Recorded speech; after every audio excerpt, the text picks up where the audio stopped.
વડોદરા વકીલ મંડળની જીત, હાઈકોર્ટના નિર્ણય બાદ હડતાલ સમેટાઈ। હાઈકોર્ટ દ્વારા A4 સાઇઝના પેપર અને ચોક્કસ લિપિ ફોન્ટના ઉપયોગ અંગે બહાર પાડવામાં આવેલો પરિપત્ર પરત ખેંચાતા વડોદરા વકીલ મંડળની મોટી જીત થઈ ગઈ છે। આ પરિપત્રના વિરોધમાં વકીલ મંડળ દ્વારા અનિશ્ચિત મુદ્દતની હડતાલ શરૂ કરવામાં આવી હતી।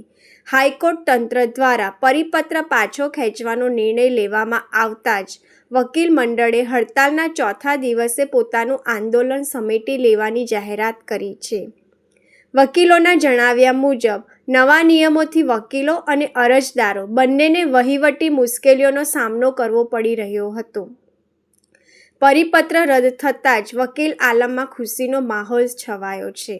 સોમવારથી તમામ અદાલતી કામગીરી પૂર્વવત શરૂ થઈ જતા અરજદારોને પણ મોટી રાહત મળશે। ગુજરાત હાઈકોર્ટ દ્વારા જે પરિપત્ર બહાર પાડવામાં આવ્યો હતો તેમાં સ્થાનિક બારોને અન્યાય થઈ રહ્યો હતો। એની અંદર જે લિપિ હતી એ લિપિ સ્થાનિક બારોમાં ચાલતી ન હતી અને કેટલીક કોર્ટોની અંદર તો લેખિતમાં કાગળ પણ લેવામાં નહોતા આવતા અને આ જે પરિપત્ર પરત ખેંચવામાં આવ્યો છે તે બદલ ગુજરાત હાઈકોર્ટને અમે અભિનંદન આપીએ છીએ।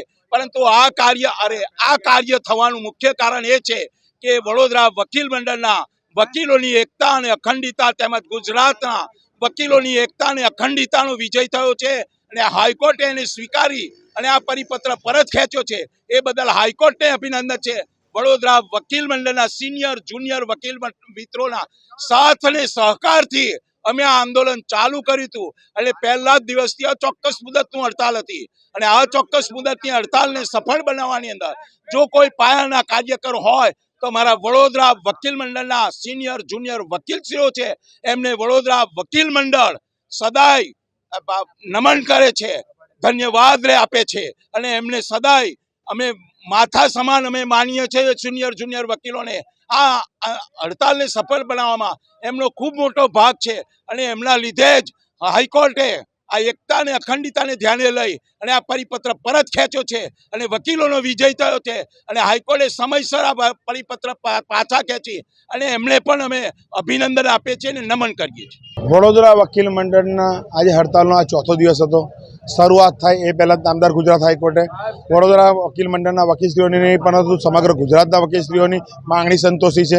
એમને જે પરિપત્ર પાડ્યો હતો એ પરિપત્ર પરત ખેંચ્યો છે અને નવો પરિપત્ર બહાર પાડ્યો છે જેથી સમગ્ર ગુજરાતના વકીલોમાં ખુશીની લાગણી ફેલાઈ રહી છે અને આવનાર સમયમાં જે આ નામદાર ગુજરાત હાઈકોર્ટે આ પરિપત્ર બહાર પાડ્યો છે અને વકીલોની માંગણી સંતોષી છે એ બદલ અમે નામદાર ગુજરાત હાઈકોર્ટનો પણ ખૂબ ખૂબ આભાર વ્યક્ત કરીએ છીએ।